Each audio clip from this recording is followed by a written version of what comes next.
Guys, तो आज हम बात करेंगे एग्जीक्यूटिव के बारे में बात कर चुके हैं। आज हम बात करेंगे लेजिस्लेचर के बारे में, लेजिस्लेचर के बारे में।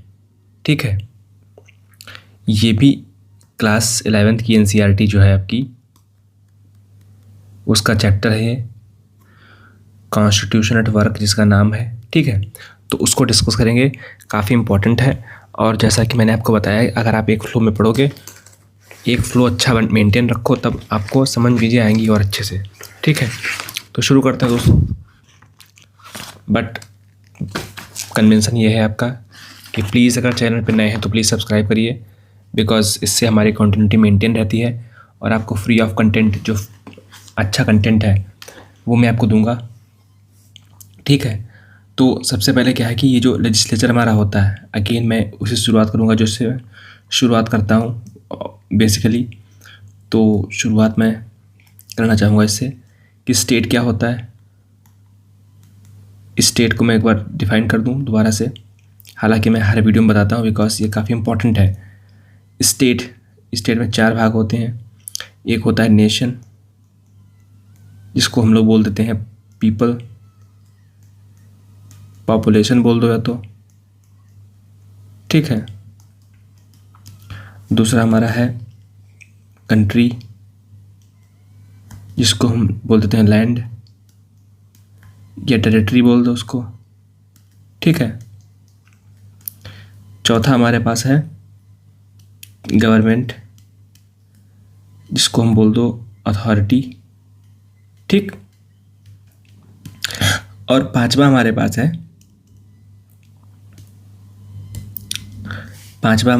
क्या? पांचवा हमारे पास है सॉवरेंटी। ठीक, तो भी ये लगभग कांस्टेंट है। डिफाइन करने वाली सिर्फ एक चीज़ हमारे पास बची है, वो ये है, तो इसको हम डिफाइन करते हैं। ठीक है, अब गवर्नमेंट के भी कई सारे पार्ट हैं। एग्जीक्यूटिव, लेजिस्लेचर और है जुडिशरी। जुडिशरी में कौन से होते हैं? जजेस होते हैं। कौन होते हैं? जुडिशरी में होते हैं जजेस। लेजिस्लेचर में होते हैं लेजिस्लेटर, या आप एमपीज़ एमएलएज बोल सकते हो मेजरली। हालांकि एमएलसीज भी होते हैं और लोकल लेवल पर भी कई सारे होते हैं, बट हम इनको ही देखेंगे बिकॉज ये कॉमन है। ये तो होंगे ही होंगे सेंट्रल लेवल पे और स्टेट लेवल पे। एमएलसीज कुछ स्टेट में होते हैं, कुछ में नहीं होते हैं, ये ऑप्शनल है। ठीक है, और एग्जीक्यूटिव मैं आपको पढ़ा चुका हूँ। ठीक है, जैसे पीएम सीएम जो चीज़ों को इम्प्लीमेंट करते हैं। ठीक है, तो इनको पढ़ा चुका मैं आपको। अगला चैप्टर इसका होगा, बट आज इसका है। तो लेजिस्लेचर को दोस्तों देखते हैं। तो ये जो बॉडी सेंटर की बात करते हैं, सेंट्रल लेजिस्लेचर को बोलते हैं भारत में, क्या बोलते हैं? बोलते हैं पार्लियामेंट।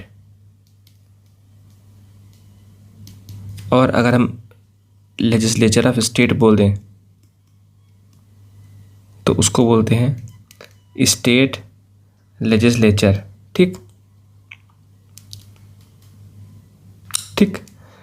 ये तो चीज़ें हैं, पार्लियामेंट और स्टेट लेजिस्लेचर।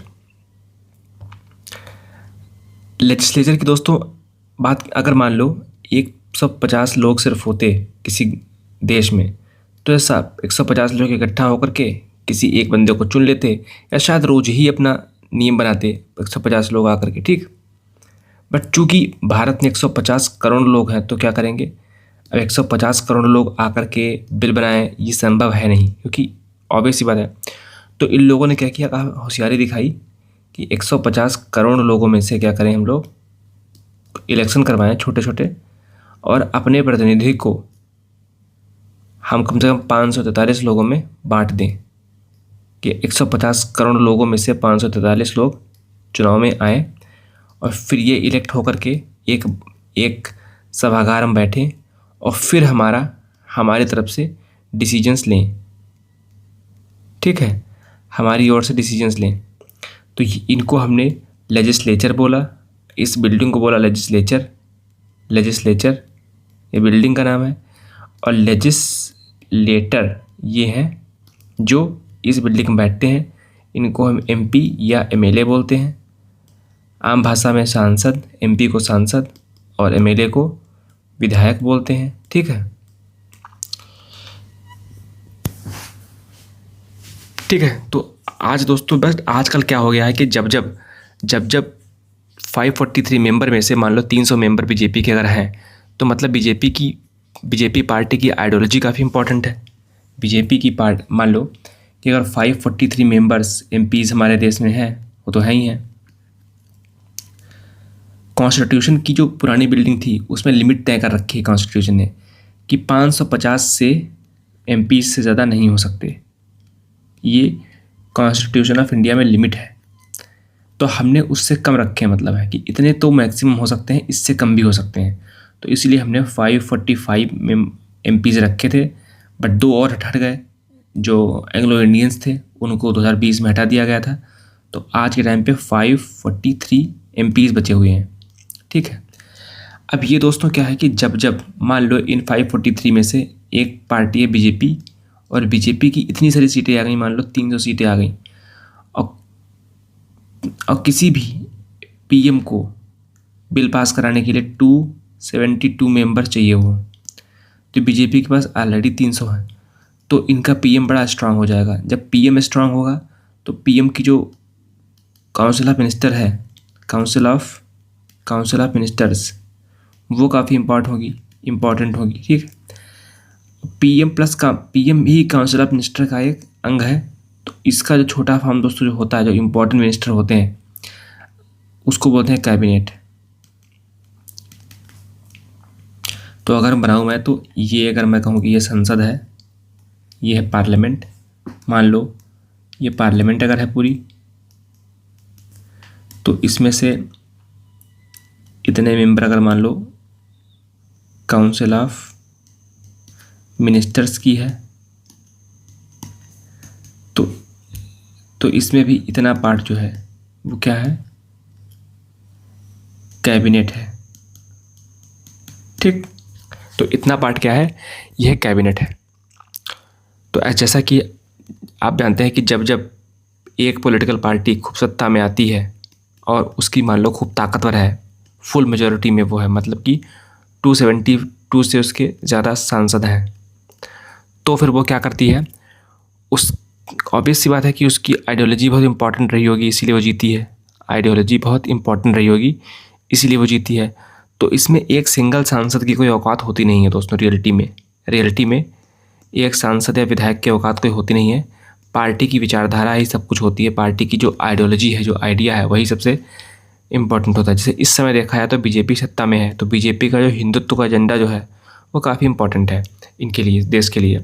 तो बीजेपी में जो पीएम साहब हैं और उनकी जो कैबिनेट है वो काफ़ी इम्पोर्टेंट है, और कैबिनेट ही आज के टाइम पे डिसीजंस, बिल्स को जो है इंट्रोड्यूस करती है और इनिशिएट भी करती है, इस तरीके से। तो ये है, बहुत से लोगों का मानना है कि सोशल साइंटिस्ट और पॉलिटिकल साइंटिस्ट का मानना है कि भारत में जो इंडियन पार्लियामेंट में है, उसमें पार्लियामेंट की प्रोसीजर जो है वो डिक्लाइन कर रहा है। बिकॉज एक पार्टी जब इतनी ताकतवर मेजॉरिटी से आती है तो यही होता है कि वो लेजिस्लेचर को एक्सक्लूड करती है। क्यों? क्योंकि उसको पता है कि उसके पास 300 एमपीज़ हैं, आराम से पास हो जाएंगे। और प्लस आगे चल के पढ़ेंगे हम लोग कि यहाँ पे एक जो है 1985 में एक बिल आया था, 52nd अमेंडमेंट एक्ट के द्वारा राजीव गांधी लेके आए थे। उसका नाम दोस्तों क्या था? उसका नाम था एंटी डिफेक्शन लॉ। कि एक अगर मान लो मैं सांसद बना बीजेपी के टिकट से, तो कल को मैं ऐसा नहीं कि मैं इस पार्टी को छोड़ के इस पार्टी में जाऊंगा, नहीं। चूँकि मेरी कोई औकात नहीं थी तो इसीलिए मैंने टिकट लेके चुनाव लड़ा। तो मेनली लोगों ने टिकट मुझे नहीं दिया, लोगों ने टिकट बीजेपी को दिया है, ठीक है, हालांकि मैं सांसद हूँ बीजेपी का, तो इसीलिए। अच्छा, और ये तो हो गई बात। संसद जो है हमारी दिल्ली में, इसकी इम्पोर्टेंस क्या है समझते हैं। एक तो यहाँ पर पूरे देश से, पूरे भारत भर से लोग मिलेंगे आपको, तो यहाँ पे नंबर 1 डाइवर्सिटी ज़्यादा मिलेगी, डाइवर्सिटी मिलेगी। इसके पास पावर है गवर्नमेंट चुनने की पावर है, ठीक।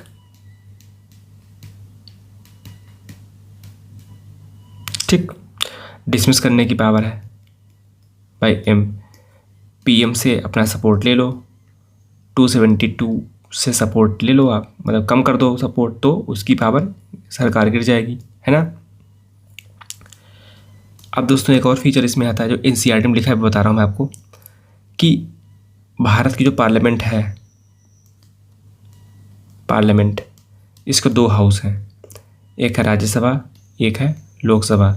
ये सेंट्रल लेवल पे है, सेंट्रल लेजिस्लेचर, 2 हाउसेस हैं, राज्यसभा और लोकसभा। और जिस संसद में, जिस लेजिस्लेचर में 2 पार्ट हों, उसको क्या बोलते हैं, बाई कैमरलिज्म, ठीक, बाई कैमरलिज्म उसे बोलते हैं। अब आते हैं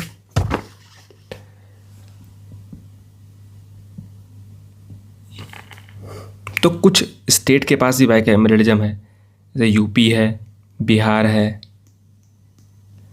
आंध्र प्रदेश है, तेलंगाना है, और कौन सा है, कर्नाटक है, और महाराष्ट्र है। तो इन 6 स्टेट्स के पास बाई कैमरलिज्म है, मतलब कि वहाँ पर में लेजिस्लेटिव असेंबली भी है जो कि सबके पास है, और प्लस उनके पास लेजिस्लेटिव काउंसिल भी है। तो इस मेंबर, लेजिस्लेटिव के जो मेंबर होते हैं उनको बोलते हैं MLA, member of legislative assembly. और जो इसके जो मेंबर होते हैं एलसी के, लेजिस्लेटिव काउंसिल के जो मेंबर होते हैं, लेजिस्लेटिव काउंसिल के जो मेंबर होते हैं उनको बोलते हैं एमएलसी, ठीक, उनको बोलते हैं एमएलसी। ये इस, अब जो हमारी संसद में जो लोकसभा राज्यसभा है, लोकसभा में तो पता आपको है कि डायरेक्ट आदमी वोट करता है, बट राज्यसभा में दोस्तों क्या है कि स्टेट्स जो एमएलएज जो होते हैं, एमएलएज ये जब वोट करते हैं, ठीक है, तो राज्यसभा का इलेक्शन होता है, आपको मैं बता चुका हूँ पहले चैप्टर में। तो राज्यसभा का मतलब क्या है कि जो भी लोग, कोई कम्युनिटी का रिप्रेजेंट नहीं हो रही है जनता के द्वारा, तो एमएलए लोग हैं, उसको, उस कम्युनिटी को रिप्रेजेंट करके आप कह लो कि उसको दिल्ली भेज सकते हैं राज्यसभा के माध्यम से, पहली बात। दूसरी बात, नॉमिनेशन का भी इसमें प्रावधान है, तो नॉमिनेट भी मेंबर हो सकते हैं। अभी राज्यसभा का अगर महत्व देखो तो बहुत सारा है। एक तो स्टेट को रिप्रेजेंट करता है, इनडायरेक्ट इलेक्शन से लोग आते हैं, क्योंकि राज्यसभा में दोस्तों, लोकसभा में क्या होता है कि अपने सांसद को वोट डालते जाकर के हो, जो कि अभी 2029 में होना है चुनाव, ठीक। बट राज्यसभा में जो हमारे एमएलए जो हैं वही वोट करते हैं सिर्फ, ठीक है। और राज्यसभा का दोस्तों जो कार्यकाल होता है वो 6 साल का होता है, 6 ईयर्स टेन्योर होता है, ठीक। यूएसए में दोस्तों क्या है, यूएसए में क्या है कि एक उनकी लोकसभा है जिसको बोलते हैं हाउस ऑफ रिप्रेजेंटेटिव, और एक उनके पास है राज्यसभा, तो उसको बोलते वो लोग हैं सीनेट। तो यूएसए में क्या है कि यहाँ पर तो मेंबर्स पॉपुलेशन के हिसाब से है, बट यहाँ पे मेंबर क्या है कि हर एक स्टेट, चाहे छोटा हो चाहे बड़ा हो, एरिया में, पॉपुलेशन में, इससे फ़र्क नहीं पड़ता, वहाँ पर हर स्टेट को 2 सीट्स दे रखी हैं। तो ये एक इम्पॉर्टेंट डिस्टिंक्शन है जो कि मानना पड़ेगा आपको। और कितनी नंबर ऑफ सीट्स होगी हर एक, जैसे यूपी के पास, भारत में अगर देखा जाए, ये संसद भारत की है, लोकसभा, राज्यसभा, तो राज्यसभा के पास जो सीटें हैं, मान लो यूपी की मान लें हम, तो लोकसभा में कितनी है 80, राज्यसभा में कितनी है 31। तो इस तरीके से आप सीट मान सकते हो। सिक्किम में कितनी, सिक्किम में यहाँ पे 1 सीट है। तो आप मान सकते हो कि यहाँ पर रिप्रेजेंटेशन काफ़ी अच्छा है और पॉपुलेशन के हिसाब से हम लोग रिप्रेजेंटेशन करते हैं। ऐसा नहीं यूएसए का सिस्टम हम लोग फॉलो नहीं करते हैं, क्योंकि हमारा दोस्तों ये मानना है कि अल्टीमेटली तो हम कभी भी आगे बढ़ेंगे जाकर के कि भारत का जो यूपी है, अगर आप तोड़ना चाहो, यूपी है या मध्य प्रदेश है या महाराष्ट्र है, अगर इसको आप और छोटा करना चाहो तो आप कर सकते हो। कैसे?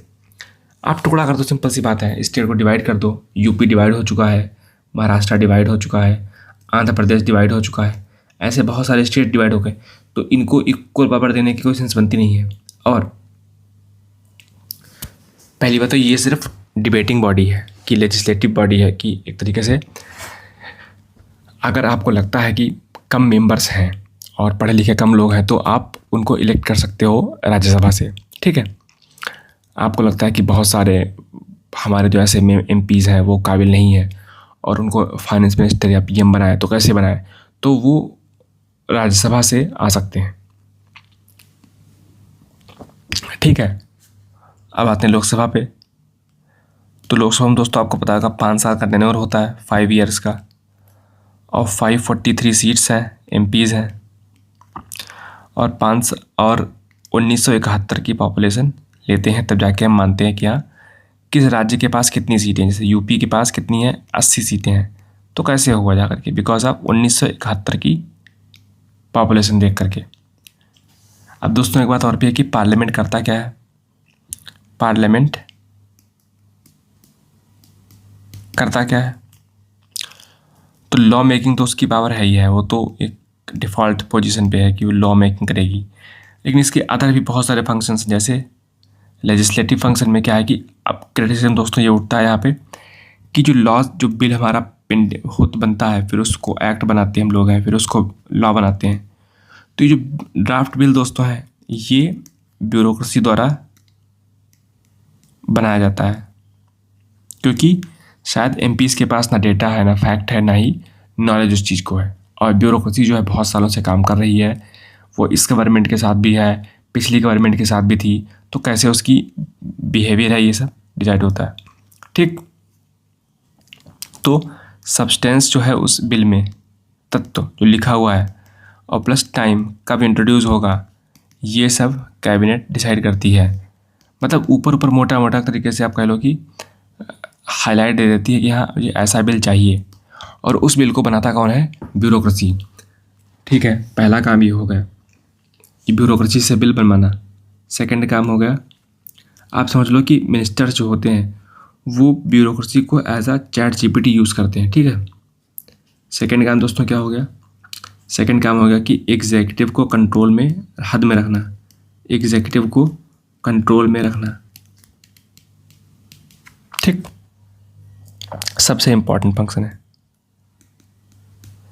उनसे क्वेश्चंस करना, उनसे क्वेश्चन आवर में क्वेश्चंस पूछना कि हाँ भाई ये पैसा जो पार्लियामेंट से आपको मिला था इस स्कीम के लिए, सर्व शिक्षा अभियान के लिए जो पैसा दिया गया था, ये कितना खर्च हुआ, कैसे खर्च हुआ, बताइए मुझे। तो उस जो मोदी जी हैं या कोई भी मिनिस्टर है जो कि एग्जीक्यूटिव भी है और लेजिस्लेचर भी है, तो उसको वो जवाब देना पड़ता है। ठीक है, वो देना पड़ता है। तो यही बात है कि तीसरा पॉइंट ये है, तीसरा पॉइंट दोस्तों ये है कि पैसा, फाइनेंशियल फंक्शन,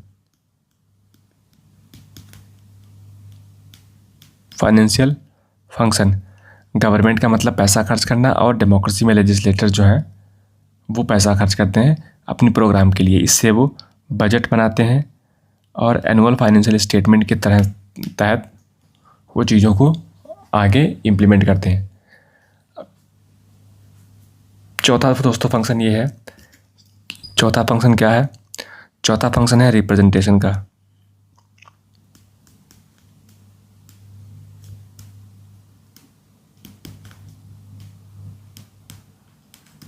चौथा फंक्शन है रिप्रेजेंटेशन का कि हर इंसान को प्रतिनिधित्व करने का मौका मिलता है, चाहे हिंदू हो, मुस्लिम हो, सिख हो, ईसाई हो, नॉर्थ से साउथ से, ईस्ट से वेस्ट से, कहीं से भी हो, उसको मौका मिलता है कि वो अपने मेंबर को चुन सके। फिफ्थ वाला पार्ट क्या है? डिबेटिंग फंक्शन, कि पार्लियामेंट में एब्सोल्यूट फ्रीडम ऑफ स्पीच है, जो भी सवाल पूछना चाहो वो पूछ सकते हो सरकार से। मतलब एमपीज़ जो हैं जितने भी, वो एमपी जो इस समय मिनिस्टर भी हैं, तो उनसे सवाल पूछ सकते हो आप, क्योंकि मिनिस्टर के पास डिपार्टमेंट होता है, वो मेनली काम करता है।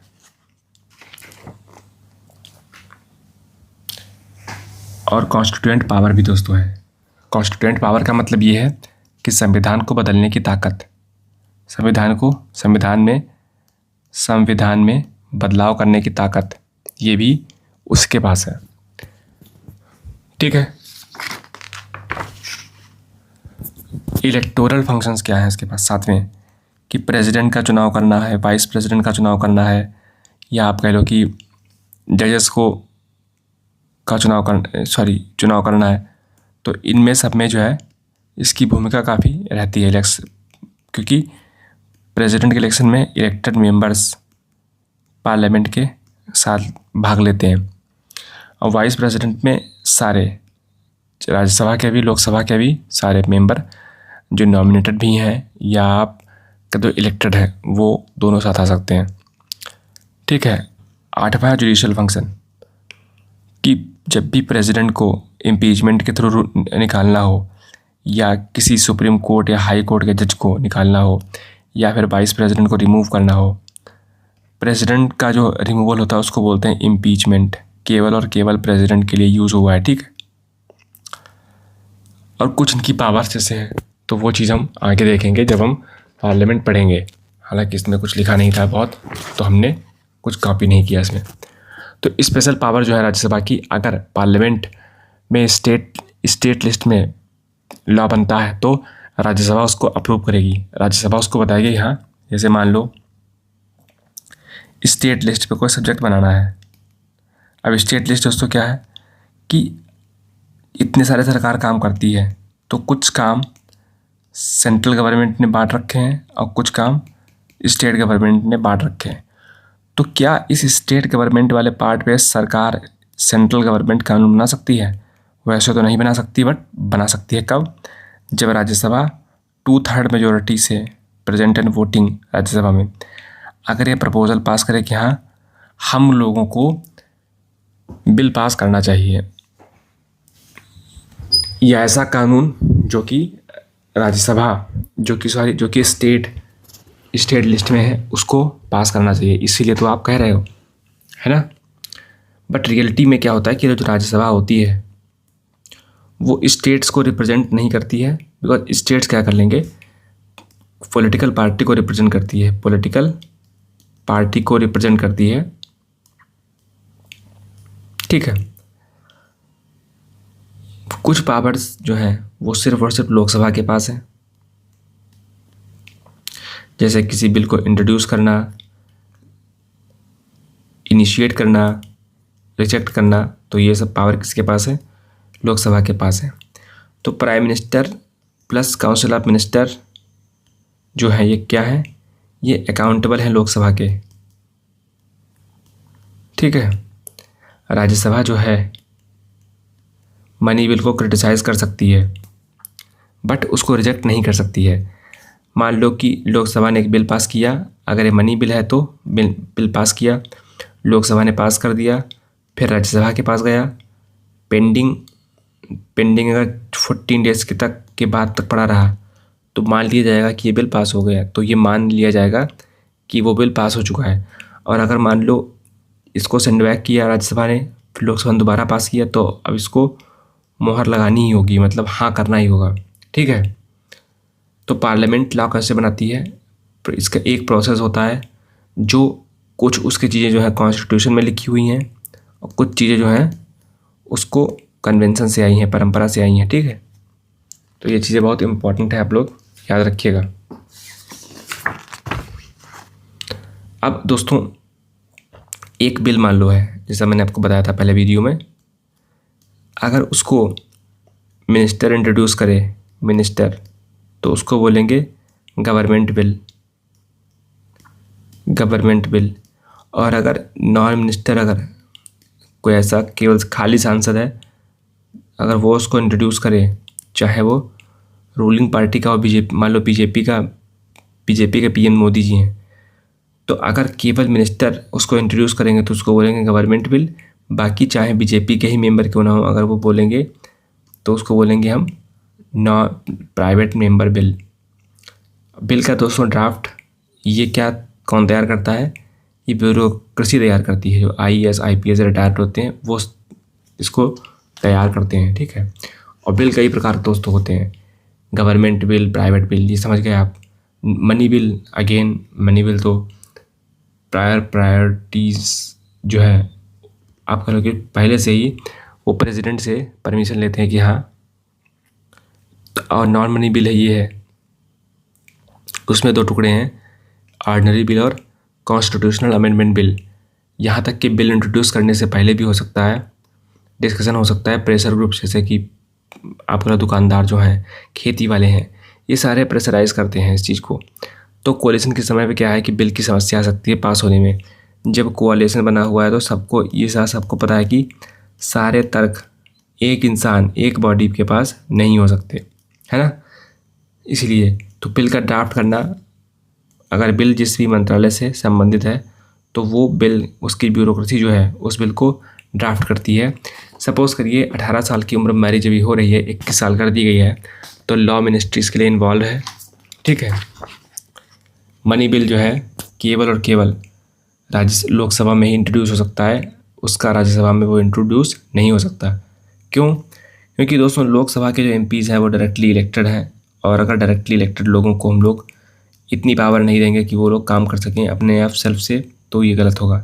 तो इसीलिए ये जो पैसे वाला जो हिस्सा है मनी बिल, आखिर काम जब लगाएंगे, सड़क वड़क बनवाएंगे, तो इसमें ज़रूरी नहीं कि राज्यसभा इस पर टोका टोकी करे। हाँ, बाद में स्कूल से आते समय कुछ पूछ सकती हैं, बट तुरंत नहीं। आप खुद रिवाइज करिए इसको। तो बिल कैसे बनता है? बिल का मान लो प्रपोजल ये है।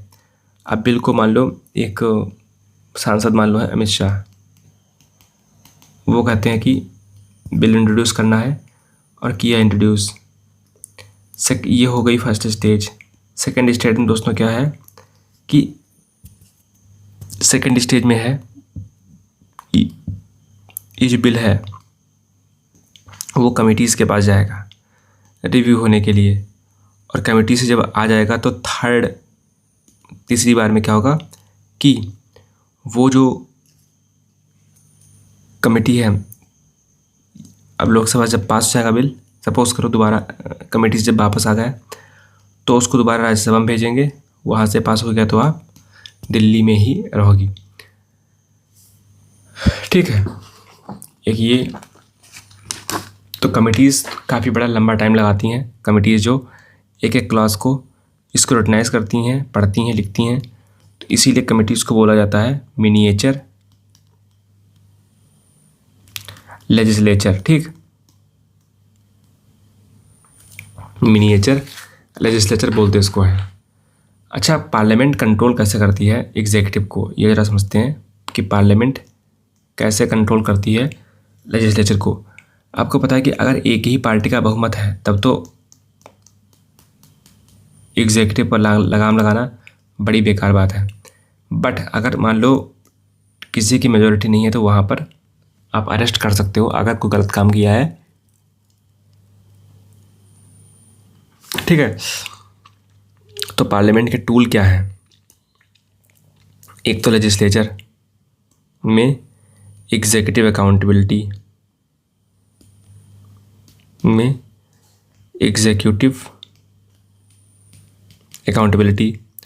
तो इसका मतलब क्या है कि पॉलिसी मेकिंग है, लॉ मेकिंग, इम्प्लीमेंटेशन। अब क्वेश्चन आवर के दौरान दोस्तों क्या होता है कि जब मिनिस्टर जाता है पार्लियामेंट में क्वेश्चन आवर में, तो वहाँ पर सवाल पूछे जाते हैं, ठीक है।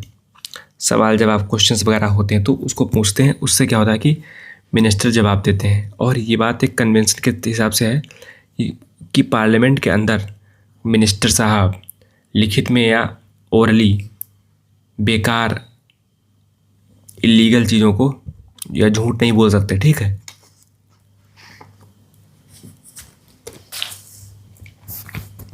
और पार्लियामेंट के अंदर फुल फ्रीडम है, एब्सोल्यूट फ्रीडम है, जो कि भारत के आम नागरिकों के लिए नहीं है। आर्टिकल 19 के 2 के तहत आप कह सकते हो कि भारत के जो इस समय जो आप कह लो कि वो है, तो क्वेश्चन आवर तो यही है कि बस एब्सोल्यूट फ्रीडम क्यों दी गई है कि क्वेश्चन आवर के दौरान, क्योंकि आप कोई सवाल पूछ लो, हिचकिचाओ मत, क्योंकि ये आपके लोगों के इंटरेस्ट के आप कह लो कि हर्ट करता है। अगर आपने सवाल नहीं पूछ पाए, जनता आपसे पूछेगी कि आपने तो सवाल नहीं पूछ पाए थे, है ना, इस तरीके से।